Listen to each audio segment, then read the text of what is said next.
राधे राधे। जय श्री कृष्ण। प्रिय मित्रों, आप सभी का हमारे इस चैनल गीता ज्ञान पर स्वागत है। जीवन में कई बार हम बड़ी बड़ी परेशानियों से यूं ही निकल जाते हैं मानो कोई है जो हमारा साथ दे रहा है। उसी अदृश्य शक्ति को हम परमात्मा कहते हैं। इसलिए याद रखना, जब दुनिया आपका साथ छोड़ दे तब वह ईश्वर आपका हाथ थाम लेता है। आंखों में पड़ा हुआ तिनका, पैर में चुभा हुआ कांटा और रुई में दबी हुई आग से भी ज्यादा भयानक होता है। खुद से बहस करोगे तो सारे सवालों के जवाब मिल जाएंगे, लेकिन दूसरों से बहस करोगे तो जिंदगी में और भी सवाल खड़े हो जाएंगे। आज के जमाने में हर चीज महंगी हो गई है, लेकिन एक इंसान ही है जो बहुत सस्ता हो गया है। अच्छे इंसान की सबसे पहली और सबसे आखिरी निशानी यह है कि वह उन लोगों की भी इज्जत करता है जिससे उसे किसी भी तरह के फायदे की उम्मीद नहीं होती। न जाने कितनी अनकही बातें साथ ली जाएंगी। लोग झूठ कहते हैं कि खाली हाथ आए थे और खाली हाथ जाएंगे। सांसों का रुक जाना मरना नहीं है। वह हर व्यक्ति मरा हुआ है जो सही को सही और गलत को गलत बोलने की ताकत नहीं रखता। इंसान ज्यादा काम करने से सफल नहीं होता, बल्कि सही तरीके से काम करने से सफल होता है। क्रोध में जो छोड़ जाए वह वापस लौटकर आ सकता है, लेकिन मुस्कुराकर छोड़ जाने वाला कभी वापस नहीं आता। जब आपका वक्त खराब होता है तो लोग आपकी काबिलियत पर भी शक करने लगते हैं। किसी के साथ ज्यादा समय बिताने से आप उसकी आदतें अपनाने लगते हैं। इसलिए सोच समझकर लोगों के साथ समय बिताया करें। क्रोध के समय रुकना सीखें, गलती के समय झुकना सीखें। अगर दूसरों को दुखी देखकर आपको भी दुख होता है तो समझ लो भगवान ने तुम्हें इंसान बनाकर कोई गलती नहीं की है। अगर किसी की इज्जत नहीं करना चाहते तो मत करो, लेकिन चार लोगों में बैठकर कभी किसी की बेइज्जती मत करना। रिश्ते खून के नहीं होते, विश्वास के होते हैं। अगर विश्वास हो तो पराये भी अपने हो जाते हैं, और अगर विश्वास न हो तो अपने भी पराये हो जाते हैं। पेड़ गिरने वाले फूलों के लिए परेशान नहीं होता, वह हमेशा नए नए फूलों को खिलाने में व्यस्त रहता है। जीवन भी उस चीज के लिए नहीं है जिसे अब तक हमने खो दिया है। ये उसके लिए है जिसे हम अभी भी विकसित कर सकते हैं। हम अपनी सोच और संसार की मान्यता के अनुसार अपने विचार बनाते हैं।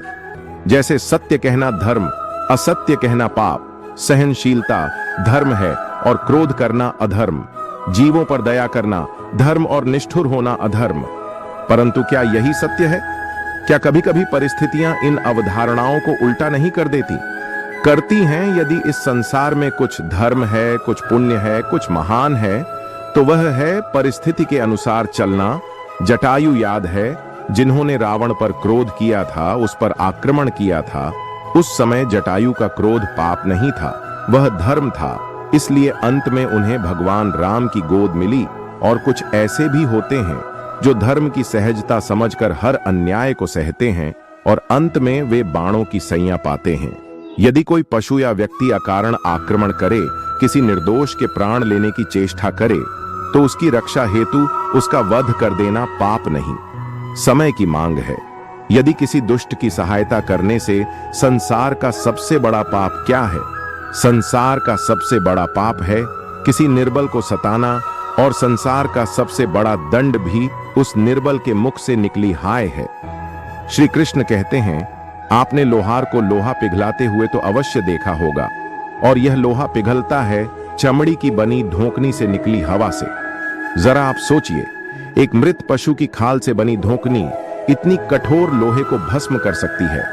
ठीक उसी प्रकार आप चाहे जितने भी शक्तिशाली क्यों ना हो, यदि आपने किसी निर्दोष, किसी निर्बल को सताया, तो उसके मन से निकली हाय और उसका श्राप आपके जीवन को भस्म कर सकता है। लोग कहते हैं आप जिंदगी में कभी अकेले खुश नहीं रह सकते। ऐसा बिल्कुल नहीं है। सच तो यह है, जिंदगी में अकेलापन ही हमें जिंदगी जीने का सही मतलब सिखाता है। अकेलापन वह एहसास है जब आप सबसे अलग महसूस करते हैं, पर सबसे ज्यादा जरूरी है आप अपने आप को प्यार करें। जीवन में कुछ बनना है तो अपना स्वभाव जल की भांति बनाओ, जो प्यास भी बुझाता है और बाधाओं को लांघकर अपना रास्ता भी स्वयं बनाता है। पत्थर की भांति न बनो, दूसरों का भी रास्ता रोक लेता है जो झुक सकता है। वह संसार को झुका सकता है इंसान की सबसे बड़ी कमजोरी क्या है? अपने आप की तुलना दूसरों से करना। हमेशा याद रखिए, सफलता कभी भी धन दौलत नहीं देखती, वो तो सिर्फ मेहनत देखती है। इंसानियत आदमी को इंसान बना देती है। समय तो तराजू है जो बुरे वक्त में अपनों का वजन बता देता है। खुद को ऐसा बनाओ कि जहां तुम हो तुम्हें सब प्यार करें, जहां से तुम चले जाओ तो तुम्हें सब याद करें, और जहां तुम पहुंचने वाले हो वहां सब तुम्हारा इंतजार करें। बुरा लग जाए ऐसा सच जरूर बोलो, मगर सच लगे ऐसा झूठ कभी मत बोलो। औरों के दम पर अगर उड़कर दिखाओगे तो अपने दम पर कुछ भी करने का हुनर भूल जाओगे। ये तो प्रेम की गैर मौजूदगी का नतीजा है, सिर्फ एक गलती की देरी है। फिर लोग भूल जाएंगे कि तुम कितने अच्छे थे। लगन हर मुश्किल को आसान बना देती है। उम्मीद एक उपहार है। जब लोग आपसे कुछ उम्मीद करते हैं, इसका मतलब यह है कि आपने उन्हें आप पर विश्वास करने के कारण दी। जो कुछ भी तुम्हारे भाग्य में लिखा है वह अवश्य ही उचित समय पर मिलेगा। तुम क्यों परेशान होते हो? जो भाग्य में नहीं है वह कभी नहीं मिलेगा। तुम व्यर्थ ही प्रयास कर रहे हो। जो मिला है उसे उचित तरीके से बिना फल की कामना किए करो। जो भक्ति भाव से कर्म करता है जन्म सफल होता है, और जो अपने मन तथा इंद्रियों को वश में रखता है वह सभी को प्रिय होता है, और सभी लोग उसे प्रिय होते हैं। परमात्मा के सिवाय कोई भी हमें सच्चा प्रेम नहीं कर सकता। बाकी सब रिश्ते केवल लेन देन पर निर्भर होते हैं। किसी के लिए समर्पण करना मुश्किल नहीं है। मुश्किल है उस व्यक्ति को ढूंढना जो आपके समर्पण का सम्मान कर सके। श्री कृष्ण कहते हैं, द्वंद्व दो मनुष्यों के मध्य होता है, परंतु विजय सदैव एक ही मनुष्य को मिलती है। जबकि समान रूप से दोनों शक्तिशाली होते हैं और दोनों व्यक्ति समान ज्ञान प्राप्त कर सकते हैं, लेकिन सफलता एक ही को मिलती है। इसका कारण क्या है? मान लो, दो प्रकार के लोहे होते हैं, एक ठंडा और एक गर्म। कभी सोचा है लोहा लोहे को लोहे से ही काटता है, परंतु सदैव ठंडा लोहा ही गर्म लोहे को काट पाता है। और यही नीति मनुष्यों पर भी लागू होती है। जब युद्ध होता है तो जिसके मन में ईर्ष्या होती है, जलन होती है, वह गर्म लोहे के समान है, और जिनका मन शांत होता है, जिनका मन संयम से बंधा होता है, वह ठंडे लोहे के समान है, और वही ईर्ष्या और द्वेष को काट सकता है। इसलिए यदि जीवन के संग्राम में विजय प्राप्त करनी है तो अपने मन को शांत रखिए। एक बार किसी जंगल में एक ऊंट और बकरे के बीच गहरी मित्रता थी। वे हमेशा साथ साथ घास चढ़ते थे, साथ साथ खेलते कूदते थे और साथ साथ आराम करते थे। दोनों के बीच काफी गहरी और अच्छी मित्रता थी। अगर नदी के उस पार जाना होता था तो ऊंट बकरे को अपनी पीठ पर बैठा लेता था और आसानी से दोनों नदी के उस पार पहुंच जाते थे। बकरा बड़ा ही बुद्धिमान प्राणी था। वह अक्सर अपने ज्ञान से ऊंट का मार्गदर्शन करता था। एक दिन ऊंट ने बकरे से कहा, मित्र, मैं तुम्हें पीठ पर बैठाकर दूर देश के लिए ले चलता हूं। तुमको ये ऐसी कहानी सुनाते चलो जिससे ज्ञान भी प्राप्त हो और सफर भी आसान कट जाए। बकरा कहता है, मित्र, मैं हमेशा की तरह आपको एक ज्ञानवर्धक कहानी सुनाता हूं। ये कहानी हमें एक बहुत अनमोल सीख देकर जाएगी। आपसे निवेदन है कि इस कहानी को ध्यान देकर सुने। मित्रों, अब बकरा ऊंट को कहानी सुनाना शुरू करता है और कहता है, मित्र, ऐसे कौन से 3 लोग होते हैं जिन पर कभी विश्वास नहीं करना चाहिए, जो सगे खून के रिश्ते के साथ भी गद्दारी करते हैं। बहुत समय पहले की बात है, एक बहुत ही सुंदर नगर था। उस नगर में एक चोर अपने परिवार के साथ रहता था। छोटी मोटी चोरी करके वह अपने परिवार का पालन पोषण करता था। मित्रों, जो चोर था वह चोरी तो करता ही था, लेकिन उसके चुराए हुए धन से उसके परिवार का ठीक से पालन पोषण नहीं हो पाता था। इसलिए चोर हर समय बड़ा चिंतित और दुखी रहता था। एक दिन चोर अपने घर के द्वार पर बैठा हुआ सोच रहा था, मैं नगर में चोरी करता हूं, लोगों के घरों में डाका डालता हूं, फिर भी मैं दुखी रहता हूं। मैंने इतनी चोरी कर ली, फिर भी मेरे परिवार की गरीबी दूर नहीं होती। अब मैं ऐसा क्या करूं जिससे मेरे परिवार की गरीबी मिट जाए? मित्रों, चोर बैठा हुआ ये सब बातें सोच रहा था। तभी उसके दिमाग में एक विचार आता है। चोर ने विचार किया, पाप तो पाप होता है, चाहे छोटा हो या बड़ा हो, चाहे छोटी चोरी करूं या बदचोरी करूं, रहूंगा तो चोर ही, और यदि मैं चोरी करते हुए पकड़ा गया तो उतनी सजा मुझे छोटी चोरी करने के लिए मिलेगी जितनी सजा मुझे बड़ी चोरी करने की मिलेगी। तो फिर क्यों ना मैं बड़ी चोरी करूं मित्रों।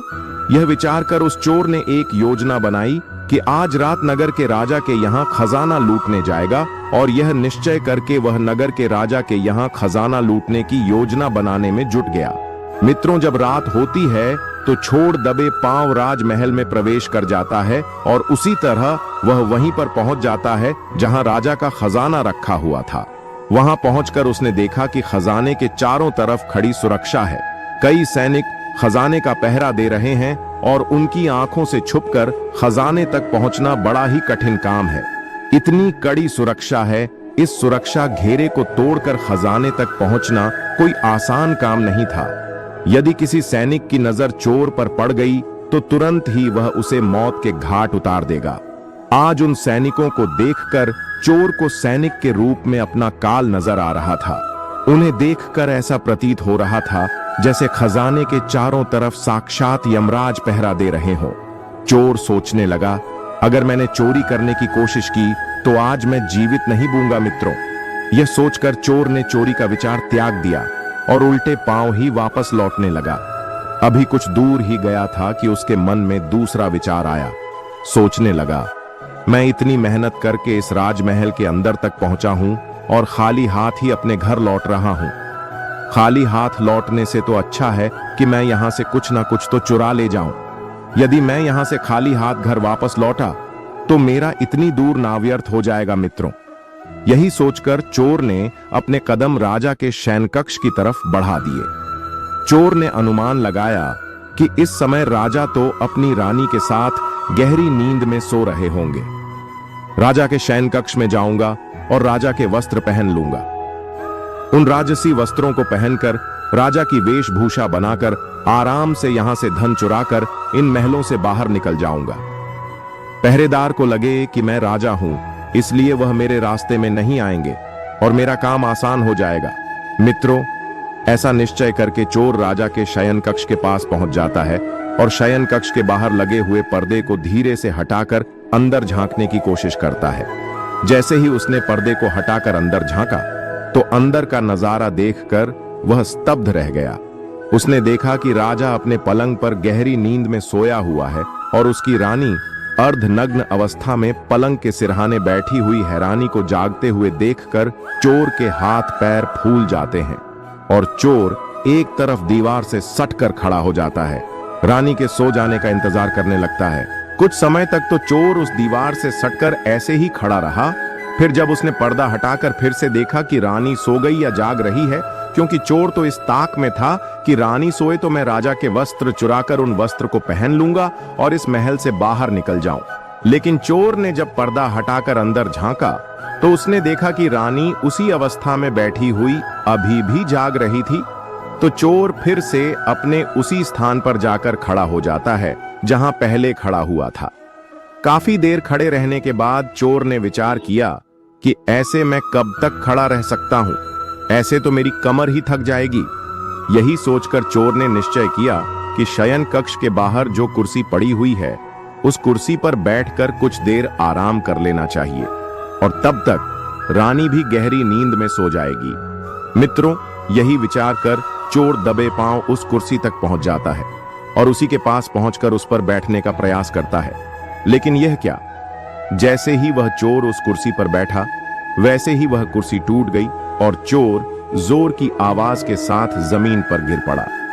चोर के गिरने की आवाज से राजा की नींद तो नहीं खुली, लेकिन जैसे ही चोर के गिरने की आवाज रानी के कानों में पड़ी तो रानी नंगी तलवार लेकर अपने शयन कक्ष से बाहर आती है। बाहर उस चोर को देखकर रानी घबरा जाती है। उसने तुरंत तलवार चोर की गर्दन के ऊपर रख दी। बोली, तू कौन है और किस लिए यहां आया है? सच बताना, वरना मैं तेरा सिर धड़ से अलग कर दूंगी। मित्रों, जैसे ही रानी की तलवार ने चोर की गर्दन को छुआ तो चोर डर के मारे थर थर कांपने लगा। उसका पूरा शरीर पसीने से सराबोर हो गया। चोर हाथ जोड़ते हुए बोला, रानी साहिबा, मेरी जान बख्श दो। मैं गरीब हूं और चोरी करने के उद्देश्य से ही आपके के इन महलों में आया हूं। हे महारानी, मैं आपके ही नगर का एक छोटा सा चोर हूं। और छोटी मोटी चोरी करके ही अपने परिवार का पालन पोषण करता हूं। आप मुझे मार दोगी तो मेरे बच्चे अनाथ हो जाएंगे। हे रानी साहिबा, मैं आपको वचन देता हूं कि आप इस बार मुझे छोड़ दो। आज के बाद मैं फिर कभी इन महलों को चोरी करने नहीं आऊंगा। हे रानी, मेरे छोटे छोटे बच्चे हैं, कृपया आज मेरी जान बख्श दो और मुझे यहां से जान। रानी जब चोर की इन बातों को सुनती है तो उसे कुछ तरस आ जाता है। फिर कुछ सोच समझकर रानी उस चोर से कहती है, सुनो, मैं तुम्हें एक शर्त पर छोड़ सकती हूं। तुम्हें मेरा एक काम पूरा करना होगा। अगर कर दिया तो मैं तुम्हारी जान भी बचा दूंगी और कुछ धन वगैरह भी दे दूंगी, लेकिन जाने से पहले तुम्हें मेरा यह काम करना होगा। चोर बोला, महारानी, आप जो बोलो मैं वही करूंगा। आपकी सभी शर्तें मुझे मंजूर हैं, बस आपको मेरी गर्दन से तलवार हटानी है। आप जो कहोगी उसे मैं करने को तैयार हूं। रानी बोली, यदि तुम जिंदा घर जाना चाहते हो तो तुम मेरी इन बातों को कान लगाकर सुनो। मेरी इच्छा यह है कि इस समय मैं काम से पीड़ित हूं। यदि तुम मेरे साथ समागम करो और मुझे संतुष्टि प्रदान करो, तभी तुम यहां से जिंदा बाहर जा सकते हो। यदि तुमने मेरी बातों को नहीं माना तो तुम्हारा सिर और मेरी तलवार एक झटके में तुम्हारी गर्दन को धड़ से अलग कर दूंगी। अब सोच लो, तुम्हें क्या करना है सज्जनों चोर।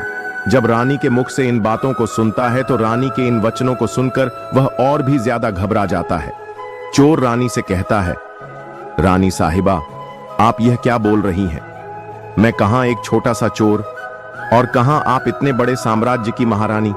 मैं भला आपके साथ ऐसा सोच भी नहीं सकता हूं। यह तो मेरे लिए सोचना भी पाप है। मेरी इतनी औकात नहीं कि मैं आपके साथ ऐसा करने की सोचूं।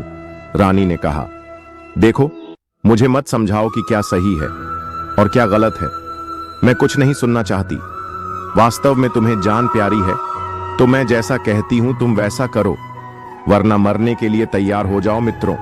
रानी का ऐसा प्रस्ताव सुनकर चोर की जान हलक में टक गई। सोचने लगा, आज तो मैं बड़ी मुसीबत में फंस गया हूं। मैंने रानी की बात नहीं मानी तो रानी मुझे मौत के घाट उतार देगी। यदि मैंने रानी की बात मान भी ली तो यह बात राजा को पता चल गई तो राजा मुझे कहीं का नहीं छोड़ेगा। मित्रों, चोर बड़ी दुविधा में फंस गया। चोर सोचने लगा, अब मुझे क्या करना चाहिए, कैसे मैं इस मुसीबत से बाहर निकलूं। काफी देर सोच विचार करने के बाद जब उसे कोई राह नजर ना आई तो उसने रानी के साथ समागम करने की बात को स्वीकार कर लिया और रानी से हाथ जोड़कर बोला, रानी साहिबा, मैं आपके साथ समागम के लिए सहमत हूं, लेकिन उससे पहले मैं आपसे 5 मिनट की मोहलत चाहता हूं। मुझे बहुत जोरों की लघु शंका लग रही है। पहले आप मुझे लघु शंका से निवृत्त हो जाने दें, उसके बाद आप जैसा कहेंगी मैं वैसा करूंगा। चोर की इन बातों को सुनकर रानी ने चोर की गर्दन से तलवार हटा दी और उसी तलवार से पेशाब खाने का इशारा करते हुए बोली, देखो, सामने ही पेशाब घर है। तुम जल्दी से लघु शंका से निवृत्त होकर आओ। मैं तुम्हारा यहां खड़ी इंतजार कर रही हूं। रानी की सहमति मिलते ही चोर पेशाब घर की तरफ चला गया।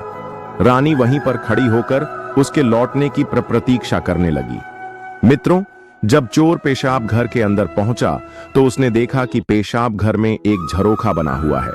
उसने अपने दिमाग का उपयोग करते हुए अंधेरे का फायदा उठाया और रानी की नजर से बचकर वहां से भाग निकला। भागते भागते जब वह द्वार पर पहुंचा तो द्वार पर पहरा दे रहे एक सैनिक ने उसे पकड़ लिया और पूछताछ करने लगा। चोर पहले से ही डरा हुआ था। उसने सैनिक को सारा हाल बता दिया कि वह एक चोर है और चोरी करने के इरादे से इन महलों में आया है। साथ ही उसने यह भी बता दिया कि रानी की नजर मुझ पर पड़ गई है और अब वह मेरे साथ समागम करना चाहती है। किसी तरह मैं रानी को चकमा देकर अपने घर लौट रहा था, तभी आपने मुझे पकड़ लिया। सैनिक ने कहा, तुमने राजमहलों में घुसने का दुस्साहस किया है। मैं भला तुम्हें कैसे जाने दे सकता हूं। सैनिक के आगे हाथ जोड़ते हुए चोर बोला, बाबूजी, मैं बाल बच्चों वाला गरीब आदमी हूं। कृपया करके मुझे यहां से जाने दें। आज के बाद फिर कभी मैं इन महलों की तरफ मुड़कर नहीं देखूंगा। सैनिक ने कहा, ठीक है, अगर तुम इतनी विनती कर रहे हो तो मैं तुम्हें एक मौका दे सकता हूं, लेकिन मेरी एक शर्त है। चोर बोला, ठीक है भाई, आप भी अपनी शर्त बता दीजिए। मेरी रिहाई के बदले में आप मुझसे क्या करवाना चाहते हैं? सैनिक ने कहा, सुनो भाई, यदि तुम यहां से जाना चाहते हो तो तुम्हें एक बार रानी के पास जाकर रानी से कहना होगा कि मैं तुम्हारे साथ समागम के लिए तैयार हूं, किंतु उससे पहले तुम्हें अपने हाथ से राजा को मारना होगा। यदि तुम रानी से ऐसा कहते हो तभी मैं तुम्हें यहां से जाने दूंगा, नहीं तो मैं तुम्हें अभी शोर मचाकर गिरफ्तार करवा दूंगा। मित्रों, पहरेदार की इन बातों को सुनकर चोर और भी दुविधा में फंस जाता है। चोर सोचने लगा कि वैसे तो मेरे प्राण भी बच सकते थे, परंतु अब नहीं बचेंगे। चोर सोचने लगा कि यदि रानी से मैंने ये बात कही तो रानी मेरा सिर धड़ से अलग कर देगी। अब तो चोर को चारों तरफ मौत दिखाई दे रही थी। चोर सोचने लगा कि वह ऐसी कौन सी मन हूं उस घड़ी थी जो मेरे मन में इस राजमहल में चोरी करने का विचार आया। मैं यहां नहीं आता तो ही अच्छा था। पहरेदार जोर देकर कहने लगा, जल्दी बताओ क्या सोचा है तुमने? रानी के पास जाते हो या फिर मैं शोर मचाऊं? चोर बोला, भाई तुम शोर मत मचाओ, मैं अभी रानी के पास जाता हूं और तुमने मुझसे जो बात कही है उसे मैं रानी से जाकर कहता हूं। इस प्रकार वह चोर मजबूर होकर रानी के पास जाता है और रानी के सामने वही बात रख देता है जो सैनिक ने बताई थी कि रानी साहिबा, मुझे आपके साथ संबंध बनाने में कोई ऐतराज नहीं है, लेकिन मुझे इस बात का डर है कि यदि किसी तरह महाराज की नींद टूट गई और उन्होंने हमें देख लिया तो ना आप जिंदा बचें और ना ही मैं। चोर बोला, हे रानी, यदि आप मेरे साथ समागम चाहती हो तो उससे पहले आपको अपने पति का सिर काटना होगा। अगर आप मेरी इन बातों को पूरा करती हैं, मुझे आपके साथ संबंध बनाने में कोई आपत्ति नहीं है। यदि आप मेरी बातों से नाराज हैं तो मैं राजा के हाथों से मरने की अपेक्षा आपके हाथों मरना उचित समझूंगा। चाहो तो आप मुझे मार सकती हैं। मित्रों, कामाग्नि में अंधी रानी चोर के मुख से जब इन बातों को सुनती है तो चोर की बातों को सुनकर वह कहती है, बस इतनी सी बात रुको, अभी मैं राजा साहब को मौत के घाट उतार देती हूं। और इतना कहकर रानी शयन कक्ष के अंदर चली जाती है और एक ही बार में महाराज का सिर धड़ से अलग कर देती है। मित्रों, जैसे ही रानी ने राजा का सिर काटा, पूरा शयन कक्ष राजा के लहू से लथपथ हो गया। रानी भी राजा के खून से पूरी तरह भीग गई थी। राजा की मौत के बाद रानी ने उस भयानक मंजर को देखा तो उसे देखकर रानी बेहोश होकर गिर पड़ी। चोर को भी मौका मिल गया, इसलिए चोर भी चुपचाप वहां से फरार हो गया। इधर जब अगला दिन हुआ तो अगले दिन की सुबह जब राज कर्मचारियों ने देखा कि राजा के शयन कक्ष में राजा की सिर कटी लाश पड़ी है और राजा के पास उनकी रानी बेहोश पड़ी है, तो इस नजारे को देखकर राजमहल में शोर मच गया कि कोई राजा साहब को मार गया है। मगर राजा साहब को मारने वाला कौन था, इस बात का किसी को कुछ पता नहीं चल पाया। लोग बड़े आश्चर्यचकित थे कि इतना कड़ा पहरा होने के बाद भी भला राजा साहब को कौन मार गया। रानी भी दहाड़े मार मार कर रो रही थी, उसका भी बुरा हाल था। राज कर्मचारियों ने काफी तलाश किया, लेकिन किसी को यह पता नहीं चला कि राजा साहब को किसने मारा है। मित्रों, इस रहस्य को पूरे राज्य महल में एक सैनिक ही जानता था जो कल रात उस चोर से मिला था। उसे पक्का यकीन था कि रानी और चोर में से किसी एक ने ही राजा को मारा है, परंतु उसने इस बात की चर्चा किसी से नहीं की, क्योंकि उसे ऐसा लगता था कि मैंने यदि किसी को इस बारे में बताया तो कोई भी मेरी बातों पर यकीन नहीं करेगा, उल्टा मुझे ही दोषी ठहराया जाएगा। यही सोचकर उसने अपना मुंह बंद रखा। और दूसरा कारण भी था कि जब सभी लोग राजा के अंतिम संस्कार की तैयारियां कर रहे थे, उसी समय रानी ने घोषणा कर दी थी कि वह अपने पति के साथ सती होना चाहती है। जब लोगों ने सुना कि रानी अपने पति के साथ सती होना चाहती है, तो इस घोषणा से उनके भी मुंह बंद हो गए, जो दबे छुपे रानी पर संदेह जता रहे थे, क्योंकि रानी अगर राजा साहब की हत्या करती तो फिर वह राजा साहब के साथ सती क्यों होती। मित्रों, जब राजा के अंतिम संस्कार की तैयारियां पूरी हो गईं, तो राजा के मृत शरीर को शमशान घाट ले जाया गया। शमशान घाट जाकर राजा के अंतिम संस्कार के लिए चिता चुनी गई। रानी भी अपने पति के साथ चिता पर जाकर बैठ गई। सब नगरवासी बारी बारी से चिता पर लकड़ी लगाते जा रहे थे और राजा रानी को प्रणाम करते हुए आगे बढ़ते जा रहे थे। सभी लोगों की जुबान पर एक ही बात थी कि रानी अपने पति से बहुत प्यार करती है, इसलिए जिंदा ही अपने पति के साथ सती होने जा रही है। मित्रों, इसी क्रम में जब उस सैनिक की बारी आई जो इस रहस्य को जानता था, वह सैनिक जब राजा की चिता पर लकड़ी रखने पहुंचा तो उसने धीरे से रानी के कान में कहा, महारानी, आप तो सती हो जाएंगी, फिर मेरी जिज्ञासा का समाधान कौन करेगा? रानी ने कहा, कैसी जिज्ञासा?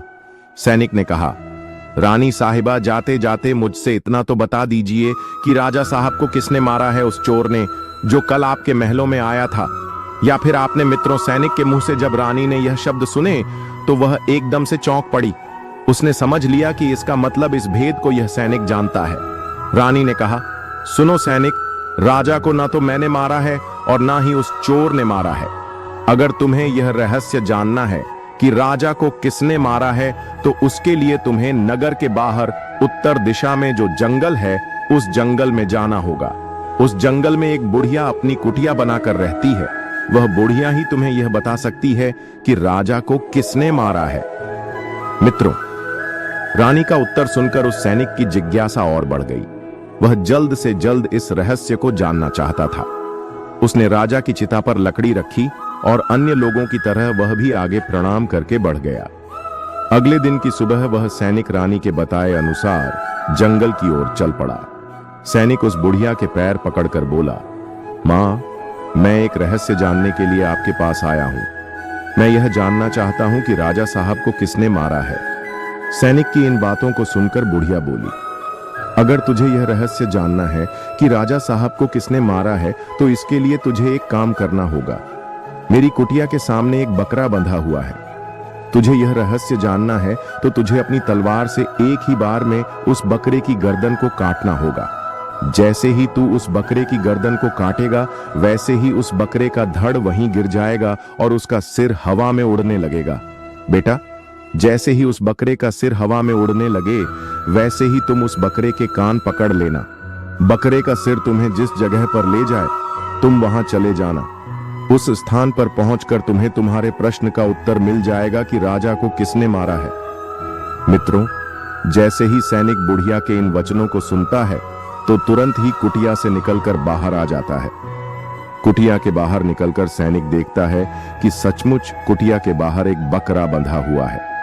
बकरे को देखकर सैनिक तुरंत अपनी तलवार निकालता है और एक ही बार में बकरे का सिर धड़ से अलग कर देता है। मित्रों, बकरे का सिर कटते ही वह सिर हवा में उड़ने लग जाता है। सैनिक ने झट से उसके कान पकड़ लिए। बकरे के सिर के साथ सैनिक भी हवा में उड़ने लग जाता है। काफी देर के बाद वह सिर सैनिक को लेकर एक भयानक जा में जाता है जहां एक बड़ी सी गुफा बनी हुई थी। उस गुफा के द्वार पर जाकर बकरे का सिर नीचे उतर जाता है। सैनिक सोचने लगा कि इस जंगल में मुझे कोई मनुष्य तो दिखाई नहीं दे रहा है, फिर मेरे सवालों का जवाब कौन देगा? कौन इस रहस्य से पर्दा उठाएगा कि राजा को किसने मारा है? जिस गुफा के सामने खड़ा हुआ वह सैनिक यह सब सोच रहा था। वह एक राक्षस की गुफा थी। मित्र, उस गुफा में राक्षस अपनी बेटी के साथ रहता था। जिस समय वह सैनिक गुफा के सामने पहुंचा उस समय शाम हो चुकी थी और राक्षस अपनी बेटी को गुफा में अकेला छोड़कर भोजन की तलाश में गुफा से बाहर आती है। और जब उसने सैनिक को देखा तो एक हटकटे नौजवान को देखकर वह बड़ी प्रसन्न हुई। उसने देखा कि गुफा के द्वार पर एक नौजवान खड़ा है। सैनिक को देखकर उसने सोचा, अगर मैंने इसे मारकर खा लिया तो मेरी एक समय की भूख मिट जाएगी, और अगर मैंने इसे जिंदा रखा तो यह नौजवान मेरे बहुत काम आएगा। मैं इसे खिलौना बनाकर अपने पास रखूंगी, यह मेरा मन बहला देगा। मित्रों, यह विचार आते ही राक्षस कन्या ने तुरंत एक सुंदर सी लड़की का रूप बनाया और उस सैनिक के सामने जाकर खड़ी हो गई। जैसे ही सैनिक की नजर उस राक्षस कन्या पर पड़ी तो अपने सम्मुख इतनी सुंदर सी स्त्री को देखकर वह उस राक्षसी कन्या पर मोहित हो गया, क्योंकि आज तक उसने अपने जीवन में इतनी सुंदर स्त्री को नहीं देखा था। इधर राक्षस कन्या तो सैनिक पर पहले से ही मोहित थी। जब उसने देख लिया कि नौजवान भी मेरी सुंदरता पर मोहित हो गया है तो उसने सैनिक को अपने साथ चलने का आग्रह किया।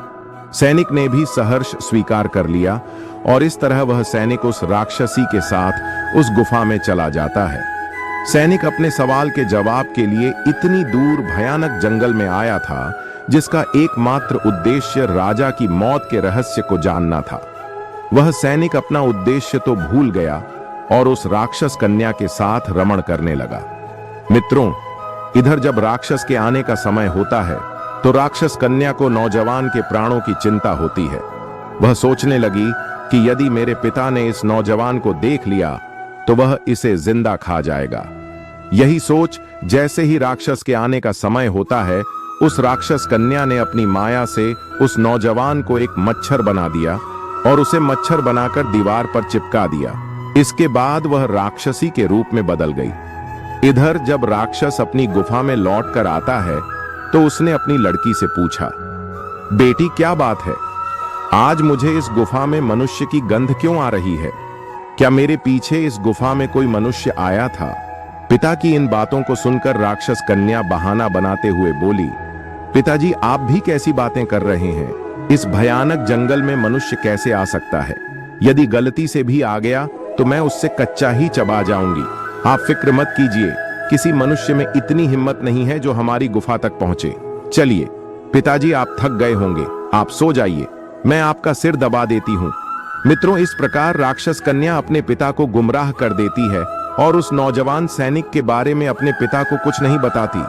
अब तो राक्षस कन्या का यही रोज का नियम बन गया था। जैसे ही रात होती थी, राक्षस अपने शिकार के लिए गुफा से बाहर जाता तो वह सैनिक को पुनः पुरुष बना देती थी। जैसे ही राक्षस के लौटने का समय होता तो वह उसे मच्छर बनाकर दीवार पर चिपका देती थी।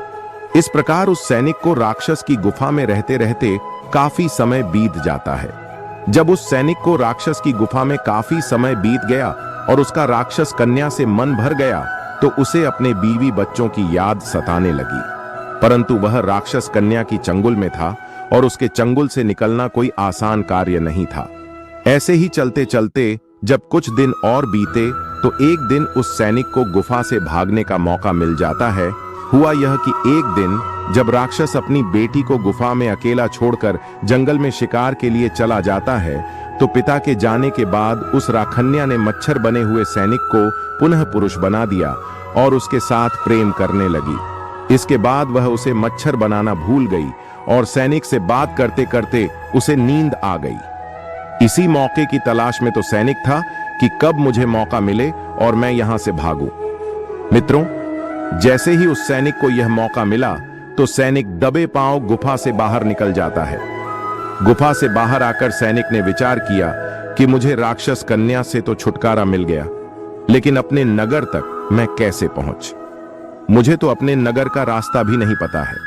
फिर भी सैनिक ने हार नहीं मानी। उसने ईश्वर का नाम लिया और एक दिशा की ओर दौड़ लगा दी। कई दिनों तक भागने दौड़ने के बाद आखिर वह अपने नगर पहुंच जाता है। जब वह अपने नगर में पहुंचा और अपने परिवारजनों से मिला, अपनी बीवी बच्चों से मिला तो उनसे मिलकर उसे बड़ा अच्छा लगा। अपनी बीवी बच्चों से मिला तो उनसे मिलकर उसे बड़ा अच्छा लगा। अपने परिवार से मिलते हुए सैनिक सोच रहा था कि अच्छा हुआ जो उस राक्षस कन्या की आंख लग गई और मैं भाग आया। यदि मुझे यह मौका नहीं मिलता तो ना जाने कब तक वह मुझे अपने पास मच्छर मक्खी बनाकर रखती।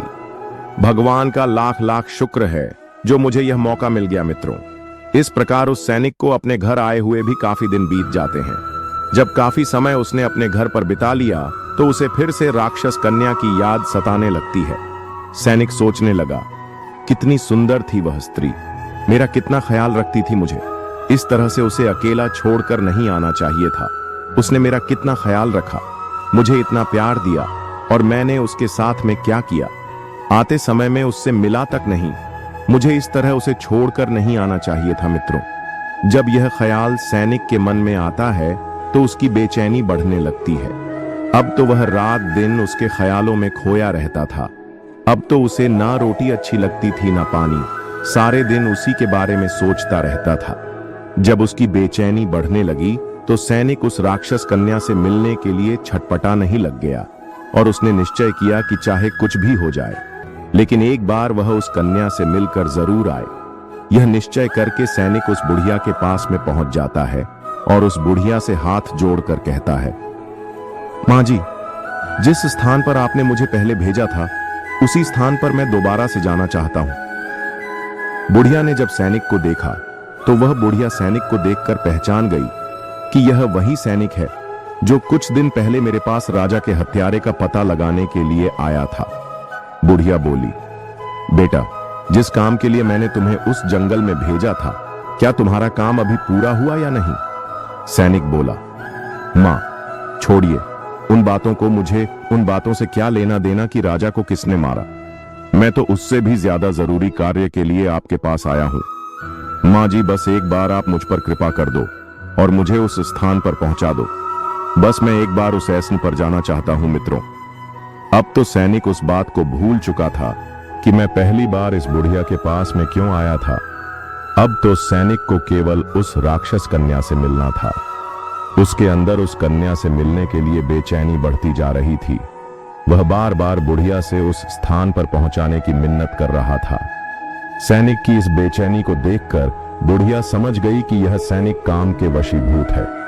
बुढ़िया ने कहा, बेटा, पहले तो मेरे पास एक बकरा था जिसके तुम कान पकड़कर वहां पहुंच गए थे, लेकिन अब तो मेरे पास दूसरा बकरा नहीं बचा है। अब मैं तुम्हें वहां कैसे पहुंचा सकूंगी? तब सैनिक ने कहा, माता जी, मैं तुम्हारा जीवन भर आर्मी रहूंगा। आप मुझे किसी भी तरह उस स्थान पर पहुंचा दो। मैं एक बार उस राक्षस कन्या से मिलना चाहता हूं। आप किसी तरह मुझे उस लड़की से मिलवा।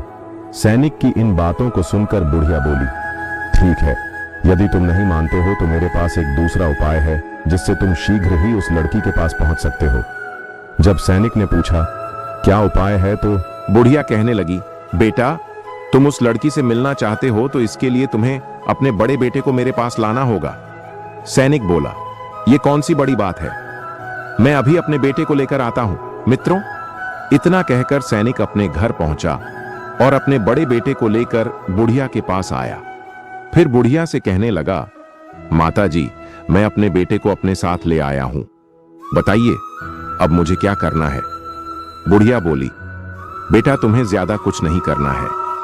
जिस प्रकार तुमने उस बकरे का सिर काटा था, उसी प्रकार तुम्हें अपने पुत्र की गर्दन काटनी है।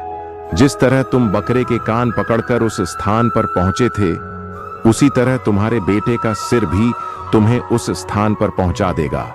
मित्रों, काम के वशभूत सैनिक लड़की से मिलने के लिए अपने बच्चे का सिर काटने के लिए तैयार हो जाता है। जैसे ही सैनिक अपने बेटे का सिर काटने के लिए तलवार उठाता है, वैसे ही वह बुढ़िया उस सैनिक का हाथ पकड़ लेती है और कहती है, ठहरो नौजवान जवान, यही तुम्हारे प्रश्न का जवाब है। तुम मेरे पास उस दिन एक सवाल लेकर आए थे कि राजा को किसने मारा है। तो सुनो नौजवान, राजा को ना तो चोर ने मारा था और ना ही रानी ने मारा था। राजा को तो सिर्फ हवस ने मारा था। जिस तरह आज तुम काम वासना में अंधे होकर अपने ही बेटे को मारने के लिए तैयार हो गए, इसी हवस के वशीभूत होकर मनुष्य अज्ञानी हो जाता है, और वह इतना बहुत है। राधे राधे। जय श्री कृष्ण प्रिय मित्र।